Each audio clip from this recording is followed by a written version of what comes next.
vaxtınız xeyir olsun, hörmətli televiziya tamaşaçıları. Dünya televiziyasına baxırsınız, efirdə DTV aktualdır. Ortaq xaric və etnik köklərimiz, müştərək milli mənəvi dəyərlərimiz bizi bir ailə kimi birləşdirir. İlham Əliyev. Hörmətli televiziya tamaşaçıları, Qəbələdə Türk Dövlətləri Təşkilatının Dövlət Başçıları Şurasının 12-ci zirvə görüşü keçirildi. Bu mövzu ilə bağlı bugünkü efirimizdə danışacağıq. Öncə istərdim qonağımızı sizə təqdim edim. Qonağımız Milli Məclisin deputatı, Milli Məclisin Aqrar Siyasət Komitəsinin sədri Tahir müəllim Rızayevdir. Tahir müəllim, xoş gördük sizi. Xoş Hər gördük. vaxtınız xeyir olsun. Xoş gördük. Televiziyamıza xoş gəldiniz. Xoş gördük. Öncə istərdim zirvə görüşündən danışaq. Təbii elə bugünkü efirimiz bununla bağlı olacaq. Dünyanın diqqəti Azərbaycana köklənib yenə də. Bir çox mesajlar gedir Azərbaycandan dünyaya. Buyurun, sizə eşidək. Türk Dövlətləri Təşkilatının əsası bildiyiniz kimi 2009-cu ildə Naxçıvan şəhərində qoyulub. Orada Türk dilli dövlətlərin əməkdaşlıq şurası haqqında bir saziş imzalandı. Həmən ilin oktyabr ayının 3-də və bugün də həmən əməkdaşlıq yüksək səviyyədə artıq formalaşıb davam etdirilir. Əlbəttə ki, Türk Dövlətləri Təşkilatının yaranması Türk dilli dövlətlərin birliyinə, təhlükəsizliyinə, inkişafına bir zəmanətdir. Çünki bu Naxçıvanda əsası qoyulan bu təşkilat bugün geniş formatda artıq formalaşdırılır və sizin də dediyiniz kimi dünyanın diqqət mərkəzinə düşüb.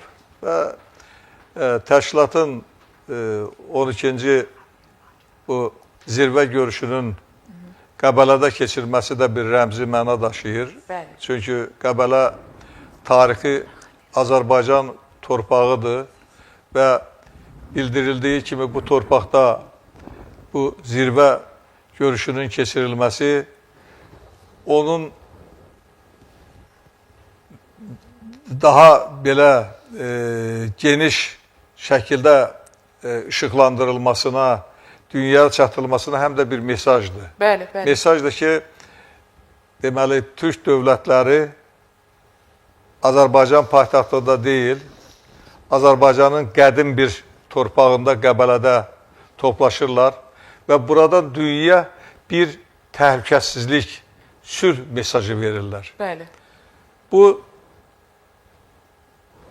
zirvə toplantısının, görüşünün elə əsas məqsədi də, devizi də regional sülh və təhlükəsizlik adlanır. Orada da bir çıxışlara baxdıq, gördük. Azərbaycan prezidentinin görüşündən də bu aydın artıq duyuldu. Eləcə də digər Türk dövlətləri rəhbərlərinin çıxışlarından da əsas məqsəd dünyada sülhün, əmin-amanlığın, inkişafın təmin olunmasıdır. Bəli. Məqsəd budur. Bu bir blok deyil. Hansısa bir ölkəyə təzyiq vasitəsi deyil. Bu dövlətlər artıq bir neçə dəfədir yığışırlar. Şuşada qeyri-rəsmi zirvə görüşü olub, Bişkekdə bu görüş keçirilib. İndi də Azərbaycanda keçirildi və bu artıq Qırğızstandan Azərbaycana keçdi, bu təşkilata sədrlik etmək. Bu çox yaxşı, sevindirici, qürur verici aldı. Çünki yenə deyirəm, ilk təşəbbüs bu təşkilatın yaranmasına Azərbaycandan gəlib, Naxçıvandan gəlib və bugün də Azərbaycan prezidenti bu təşkilatın formalaşmasında, inkişafında özünün səyini ortaya qoyub və təşkilat gündən-günə inkişaf edir, böyüyür. Səsləndirilən məsələlər burada əsas nə idi? Yenə deyirəm, sülh idi, əmin-amanlıq idi, demokratik inkişaf idi, əməkdaşlığın genişləndirilməsi idi, Türk dövlətlərinin bir-birinə dəstək verməsidir və Cənab Prezident öz çıxışında da bunu qeyd elədi, göstərdi ki, müharibə dövründə 44 günlük müharibədə, eləcə də 23 saatlı antiterror tədbirlərində biz Türk dövlətlərinin həmrəyliyini hiss elədik. Azərbaycana mənəvi dəstək verdilər. Azərbaycanın o haqlı, ədalətli mövqeyini dəstəklədilər. Bu bizim üçün çox vacib idi və biz bir həmrəylik hiss elədik ki, Türk dövlətləri doğrudan da birləşəndə vahid bir qövvəyə çevirə bilirlər, regional bir mərkəzə çevrilə bilərlər. Ona görə də bu görüşlərin keçirilməsi, burada müzakirə olunan məsələlər bilavasitə Türk dövlətlərinin bundan sonra daha geniş formatda əməkdaşlıq etməsinə bir şərait yaradacaq. Əlbəttə ki, burada əsas məsələ dediyim kimi, bu dövlətlərin milli təhlükəsizliyi məsələsi idi ki, Cənab Prezident bildirdi ki, biz artıq tam suveren bir dövlətik, müharibə, eləcə də antiterror tədbirlərində artıq düşmən üzərində tarixi qələbə qazanıldı. Biz tam suverenliyimizi bərpa eləmişik. Çox yaxşı haldır ki, Azərbaycanın bu ədalətli mövqeyinin Türk dilli dövlətlərlə bərabər dünyanın bir çox ölkələri dəstəklədilər. Eləcə də diqqəti Vaşinqton görüşünə çəkdi. Orada o həyata keçirilən, qəbul olunan o anlaşmaları, o bəyannaməni, digər tərəfdən o 9-7-ci düzəlişin dondurulmasını, eləcə də Minsk qrupunun rəvri dedi, bu qanuna uyğun bir hal idi. Və biz artıq sülhə bir təminat yaratmış oluruq və istəyirik ki, regionda sülh, əmin-amanlıq bərpa olunsun. Digər tərəfdən Cənab Prezident bildirdi ki, bugün bu Türk dilli dövlətlərin özlərinin o inkişafı, onların birliyi regionda həm iqtisadi inkişafa, həm sülhə, həm də digər ölkələrlə münasibətlərin yaxşılaşmasına bir vüsət verir, bir təkandır. Və burada Cənab Prezident ilk növbədə nəqliyyat, infrastruktur layihələrini önə çəkdi və əlbəttə ki, bu çox vacibdir.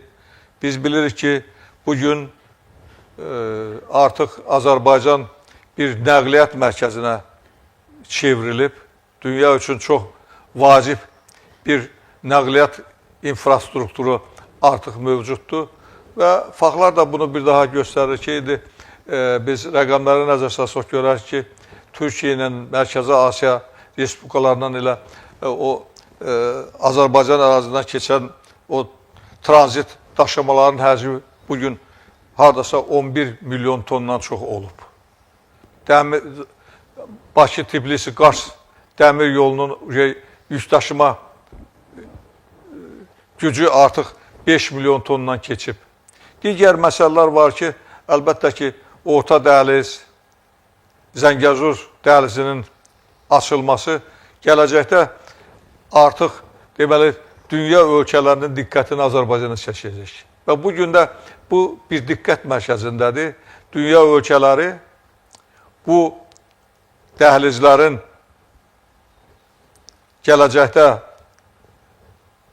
inkişaf etdirilməsini, orada nəqliyyatın sərbəst inkişafını bir önəmli hal hesab edirlər, bir vacib məqsəd hesab edirlər və Cənab Prezident də bunu diqqətə çatdırdı. Ölkə rəhbəri əlbəttə ki, enerji təhlükəsizliyinə diqqəti cəlb elədi. Göstərdi ki, bugün Azərbaycan artıq Avropanın enerji təhlükəsizliyinin təmin olunmasından başlıca rol oynayır. Bu da bir həqiqətdir ki, biz artıq 14 ölkəyə qaz ixrac edirik. Avropanın 10 ölkəsi artıq Azərbaycan qazını alır və sözsüz ki, bu marşrutlar daha da genişləndirilir və bundan sonra da külək, günəş enerjisindən, digər enerji resurslarından istifadə olunması əsas məqsəd kimi qarşıya qoyulur və bu da ölkələrin inkişafına vacib bir zərurət yaradır. Cənab Prezident burada Azərbaycanda gedən xüsusilə işğaldan azad olmuş ərazilərin bərpasına diqqəti yönəltdi və bildirdi ki, həmin ərazilərdə artıq çox möhtəşəm işlər görülür və buna görə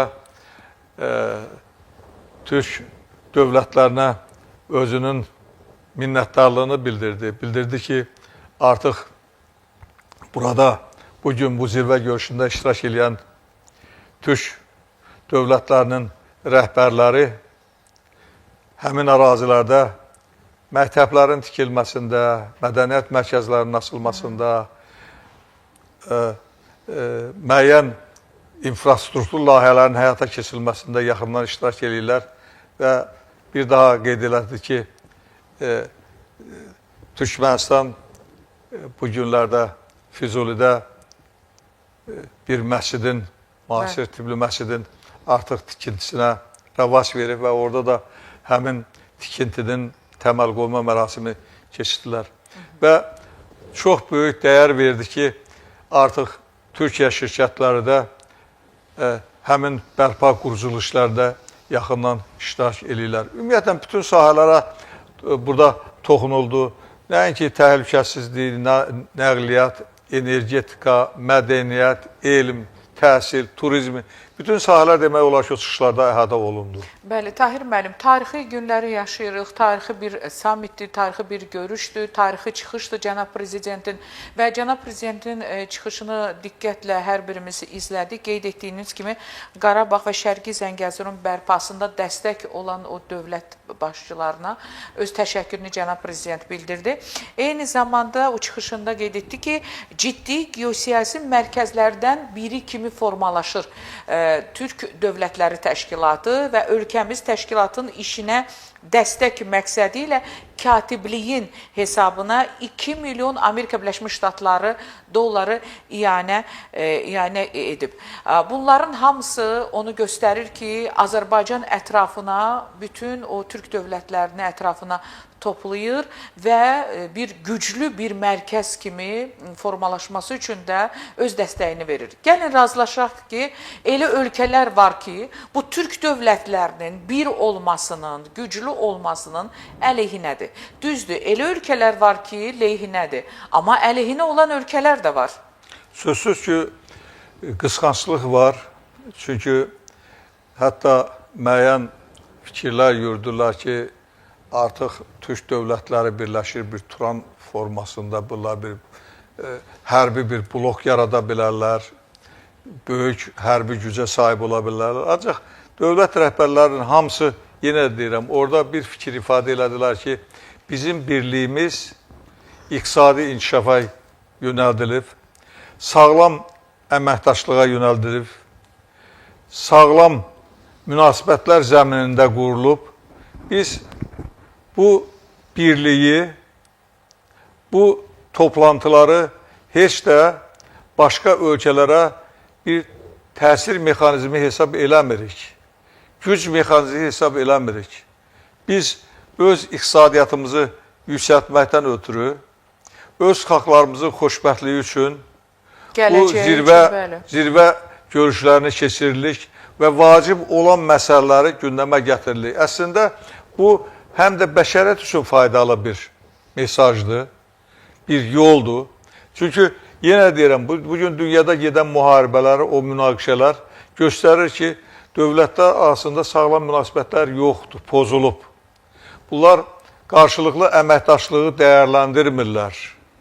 Onlar fikir mübadilələrinə getmirlər. Bir yerdə oturub müəyyən ciddi məsələləri müzakirə edib ona böyük önəm vermirlər. Ona görə də belə hallar baş verir. Bu, əlbəttə ki, bu qısaslıqlar, bu iradlar yersizdir. Orada Cənab Prezident bildirdi ki, əlbəttə ki, hər bir ölkə özünün milli təhlükəsini təmin eləməlidir. Bu Bu çox vacibdir. Biz bunu müharibə dövründə gördük. Əgər əvvəllər bizim ordumuz güclü deyildisə, kadrlarımız, hərbi kadrlarımız yerində deyildisə, ya o qədər peşəkar deyildilərsə, bugün güclü orduya biz sahibik.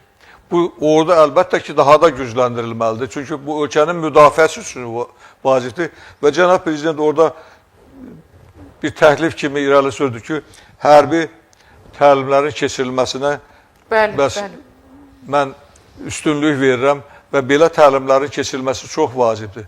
Çünki yenə deyirəm, bugün hər bir ölkə özünün müdafiəsi marağındadır. Öz müdafiəsini təmin etməkdən ötürü zəruri tədbirlər həyata keçirilir. Biz bunu dünyanın timsalında görürük. Bu bir reallıqdır. Və əgər dünya ölkələri buna bir qısqanclıqla yanaşırlarsa, bunu bir hərbi güc, iqtisadi güc hesab edirlərsə, əslində burada nə var ki? Bu sözsüz sənə müdaxilə olunmursa, əgər sənə bir təsir vasitəsi deyilsə, mən daxili məsələlərimi bir qardaş kimi, qardaş dövlətlər kimi bir yerə yığışırıq, müzakirə edirik. Müəyyən problemlər varsa, bu problemlərdən biz bir çıxış yolu müəyyən eləyib, onun aradan qaldırılması üçün tədbir görülürsə, bu yaxşı haldır. Həm də bu qonşu ölkələr üçün faydalıdır. Çünki və cənab prezident çıxışında bir yeni yol xəritəsini də göstərir. Yeni, belə deyək, güc mərkəzi, bu reallıqdır, bu xülya deyil. Niyə bəzi ölkələr bundan, belə deyək, çəkinirlər? Onlar qısqanclıqla yanaşırlar, yoxsa qorxurlar?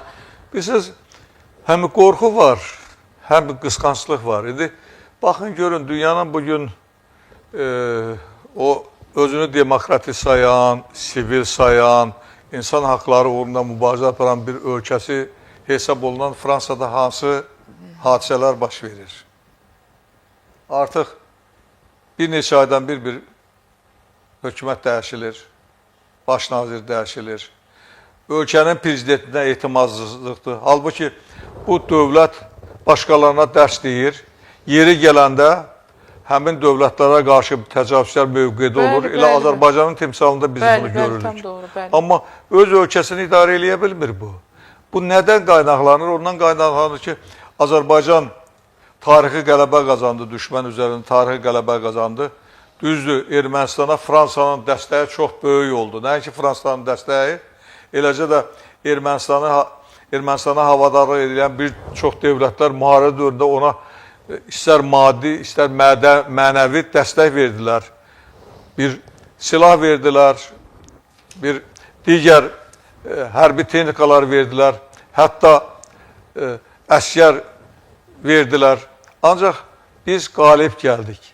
Bugün Fransa kimi dövlətləri narahat edən nədir? Onlar istəmirlər ki, türk dövlətləri bir araya gəlsinlər. Türk dövlətləri sizin dediyiniz kimi bir güc mərkəzinə çevrilsinlər. Çünki səhər onlar istədikləri təsiri bu dövlətlərə göstərə bilməzlər. İstər Azərbaycana, istər Qazaxıstana, istər Özbəkistana, istər Türkmənistana. Çünki güc mərkəzi varsa, bu dövlətlər bir yerdədirlərsə, onda bu dövlətlərin hər biri öz mövqeyin o dövlətə qarşı bildirməlidir.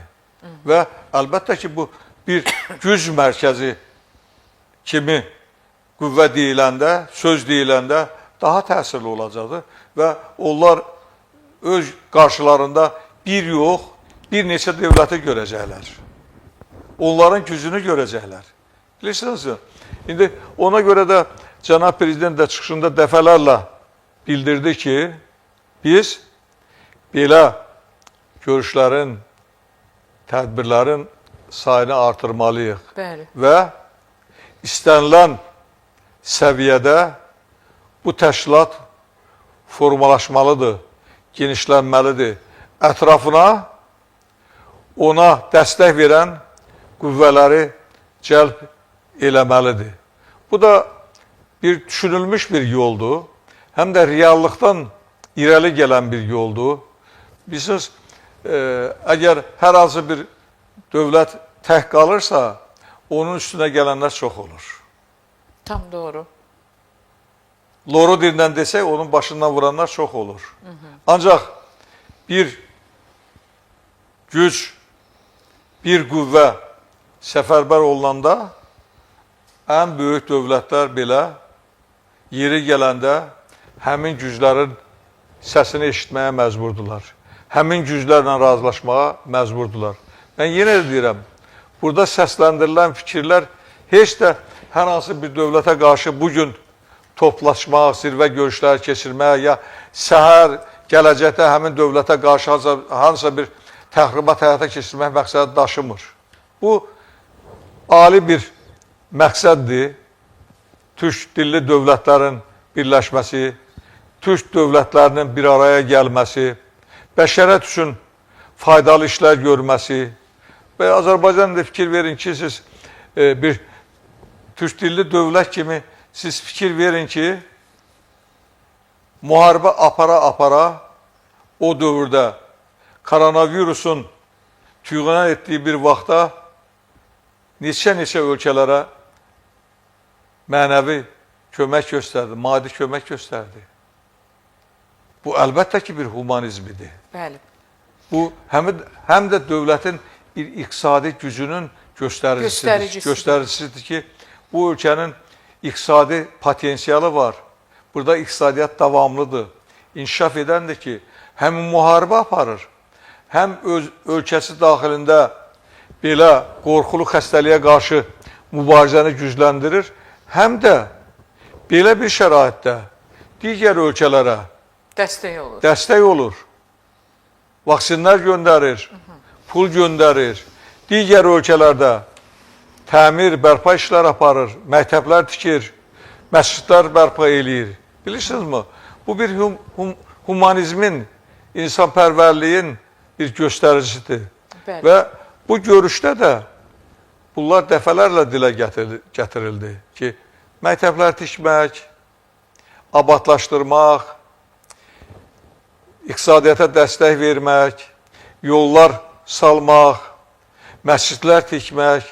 Bilirsiniz ki, xanım, bunun özü bir bəşəri ideyalara xidmət eləyən əməllərdir, tədbirlərdir. Ona görə də bu zirvə görüşü dünyada çox böyük rezonans yaradıb, əksədə yaradıb. Aydındır. Təşəkkür edirik. Çox sağ olun. Artıq bizə ayrılan da efir vaxtı sona çatdı. Türk Dövlətlər Təşkilatının qlobal arenada vacib faktora çevrilir. Bu fikirlər də cənab prezidentə aiddir. Tahir müəllim, çox sağ olun. Tahir Rzayev, Aqrar Siyasət Komitəsinin sədri, Milli Məclisin deputatı, bugünkü efirimizin qonağı idi. Minnətdaram sizə. Çox sağ olun. Hörmətli televiziya tamaşaçıları, bizə ayrılan efir vaxtı sona çatdı. Dünya Televiziyasının efirində DTV Aktualı izlədiniz. Diqqətinizə görə təşəkkür edirik. Sağ olun.